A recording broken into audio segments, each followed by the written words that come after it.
দিনে দিনে মোহনা এতটাই ভারসাম্যহীন হয়ে উঠেছে যে শেষ পর্যন্ত সে নিজেকেই শেষ করতে গেল। ডাক্তারের মতো এত বড় একটা প্রফেশনে থাকার সত্ত্বেও কি করে মোহনার এরকম একটা আচরণ হতে পারে সেটাই বুঝতে পারছে না দর্শকেরা। মোহনা যেমন আদ্রিতকে ভালোবাসে, ঠিক তেমনি তার দাদাও ভালোবাসে শুভকে। তাই শুভর এক ডাকে চলে যায় আকাশ।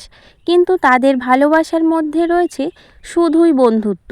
দূর থেকে কি করে ভালোবাসতে হয়, পাশে থাকতে হয় তা দেখিয়ে দিয়েছে আকাশ। কিন্তু মোহনার ক্ষেত্রে দেখা গেল একেবারেই উল্টো আচরণ। নিজের আত্মসম্মানবোধ হারিয়ে ফেলেছে সে।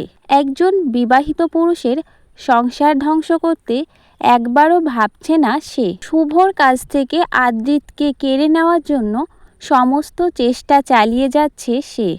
অর্থাৎ মানুষের জীবনে সাদা এবং কালো দুটি দিকই তুলে ধরা হয়েছে ধারাবাহিকে। মোহনা কি সত্যিই আদ্রিতকে ভালোবাসে, নাকি এগুলো তার শুধুই পাগলামি?